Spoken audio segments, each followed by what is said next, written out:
Hey there, I'm Christina. Hit that like button and smash subscribe to MSA for stories that'll make your head spin. But first, show your love for MSA with our awesome bottles and notebooks. Peek at the collection in the description and pick your favorites. Life used to be all fun and games with my twin Nadia. We did everything together, watched cartoons, played games, and even wore identical clothes. We were so alike, even our parents got mixed up. But as we grew older, things changed. We started liking different things, and by the time we were in 5th grade, everyone saw that Nadia was way smarter than me. Mom was a university teacher, and she was always talking about Nadia's good grades to everyone and giving her extra lessons. She tried with me once, but when I didn't understand quickly, she just sighed. Some kids shine, others don't. It made me feel bad. Nadia's study sessions grew longer, and our playtime disappeared, like our matching outfits. How about a cartoon break? For old time's sake. Can't. Mom thinks they're just a distraction now. And then, Mom started giving me more and more house chores. At first, I didn't mind helping, but then I noticed she was doing it on purpose to keep me away from my sister. Leave your sister alone. She's studying. Go wash the dishes. But I just wanted a little help with my math. Ask your teacher for help.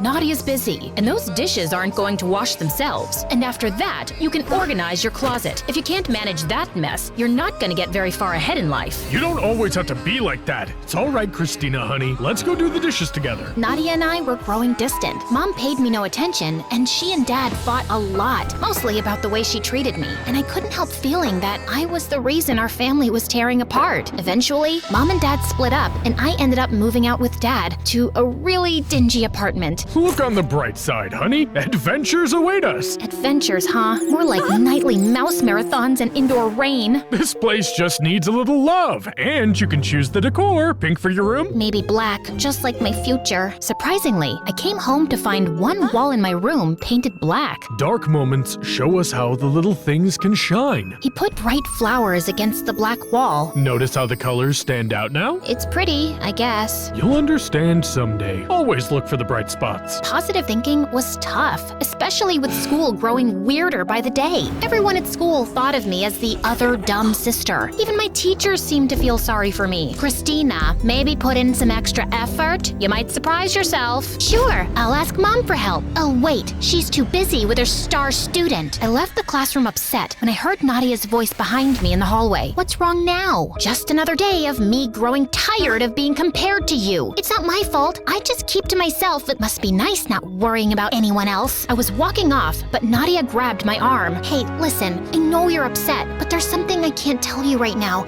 It's why I am the way I am now. Please trust me. Or maybe you're just self-absorbed, and that's some stupid, mysterious lie you made up to make yourself sound more interesting. Well, it's not working, 'cause not interested. Later, Nadia went to a fancy school for smart kids, and things got quiet. I missed her a lot, because even though we drifted apart, she was still my twin after all. And after that, I hardly saw her anymore. Even when I visited Mom's place, Mom was always too wrapped up in her own world, and I couldn't help but notice that among the family photos on the walls, there wasn't a single one of just me. On my 15th birthday, Dad had a big grin and said he had a surprise for me. Guess what? I've got a girlfriend. She's Italian and she owns a pet shop. Let's go see it. Vanessa's super cool. You'll see. We walked into the pet shop, and it was like a jungle. Instead of puppies and kittens, there were snakes and big bugs. Holy moly, what is this? Vanessa had a big snake around her neck and smiled. That's just Ziggy, my whip scorpion. He's nice once you get to know him. Vanessa was full of energy and made the scary animals seem cool. And this majestic creature is Mr. Bean, the python. He's quite the gentleman. I thought I was the man in your life. Oh, you are. But Mr. Bean here is the silent type, and he never complains about my cooking. The way they were flirting with each other was so cringy. On the drive back, Dad wouldn't stop talking about Vanessa, and it was too much. Dad, I like Vanessa, but I'm not ready for a new mom. He looked sad, but I had to say it. Next time he invited me out with them, I said no. It felt like everyone was moving on except me. Dad had Vanessa, Nadia was busy being smart, and here I was feeling stuck and unnoticed. Vanessa, the snake lady, started hanging out at our place a lot. One afternoon, she was trying to bake a pumpkin pie, and she dumped a whole bag bag of flour on the floor and then tripped over the cat. I couldn't help laughing, even though I was trying to ignore her. After some time, Vanessa plopped a piece of pie in front of me, raising an eyebrow. Truce? She asked, and honestly, it smelled too good to ignore. Look, I know you don't like having me in your dad's life, and honestly, I never saw myself as a stepmom. I'm more like a free spirit, you know? But hey, your dad's got my heart doing cartwheels, so let's try to be friends, huh? I'm not like your typical stepmom witch type. Does that mean you won't give me a hard time for eating junk food? I'm the one offering pie for lunch, aren't I? Okay, she was quirky, and she had a point. Later on, I found myself helping her cook, and Dad got all teary seeing us getting along. Turns out, Vanessa was kinda cool to have around, but I still felt a bit like I was on the sidelines of everyone else's game. One day in my room, I noticed the flowers next to the black wall looking sad, their petals falling. Time for new flowers. Fresh flowers had become my thing. They cheered up the room. At the flower shop, I met Mrs. Garcia for the first time. She was super cool, zipping around in her wheelchair, arranging bouquets with the biggest smile. "Pick whatever makes you smile, Christina," she said, handing me the brightest bunch. I walked out of the flower shop, super happy with my new flowers. I wasn't looking where I was going and didn't see a bike coming. It knocked me over, and I blacked out. I woke up in a hospital bed, and Nadia was there looking super worried. She ran off to find Dad as soon as I opened my eyes. The doctor said I'd hit my head pretty badly and was out for 3 whole days, but they checked me over and said I could go home. Back in my room, something about my flowers caught my eye. They seemed cooler somehow. I grabbed a pen and paper and started drawing, really getting into all the shapes and patterns I could see. What's up with you? Did you know flowers are kinda like math? They've got these patterns that are all just cool. Nadia looked at my drawings and turned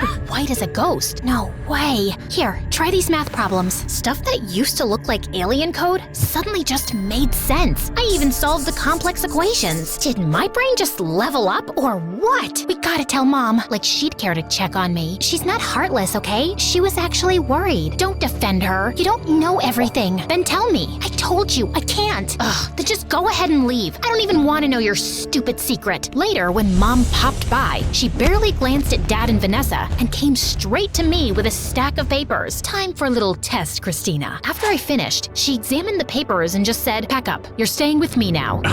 What? Can we talk about this first? No need. She's got a gift, and I'm going to make sure it doesn't go to waste. Wait, you can't just show up and decide to take her. Where were you before, and why are you suddenly loving her now? My God, I can't believe I'm even standing here listening to you, a nobody. I'm her mother. But if you must know, Christina might have acquired Savant syndrome, and it's not something either of you can deal with. I can help her. She explained that sometimes a head bump can switch on a talent for things like art or math. She thought that's what had happened to me, and I couldn't help feeling excited. Could this be my shot to shine and get Mom's attention? I begged Dad, and finally, he said yes. Better watch out, Christina. My cousin in Rome got that acquired servant syndrome. He became arrogant and a real pain. Then he bumped his head again and went back to being stupid. Not that you're stupid, but you know what I mean. What kind of dumb syndrome is that, Vanessa? Did you come up with it while watching cartoons? I ignored Mom and ran to hug Vanessa before leaving. Mom enrolled me in Nadia's school, and on my first day, I felt nervous. But I noticed Nadia was popular, and people were also interested in me. When they wondered why I just started there, Nadia jumped in. She was sick and overseas for treatment. Come on, Christina. Later, I asked her why she lied. Mom's orders. Just play along, okay? That sounded weird, but I brushed it off because I had lots to do. Before long, I caught up with all the schoolwork and even started getting better grades than Nadia. That's when Mom finally said she was proud of me for the first time in my life. And late one night, I overheard Mom screaming at Nadia in the living room. "You call this a report card? Pathetic. All the years I spent working so hard with you, down the drain." "I'm trying my best." "Your best? Your best is a joke. You're nothing like your sister. If you don't smarten up, you'll be a nobody, just like your father." Hearing this, I felt stunned. Why was Mom being so harsh with Nadia? And calling Dad a loser? That was just mean. I snuck into Nadia's room later and told her I heard the argument. Great, now what? Mom's on my case expecting the best, and you're making it harder. You're doing all this for her? Yes, she's always always pushing me, being super strict. If I don't do well,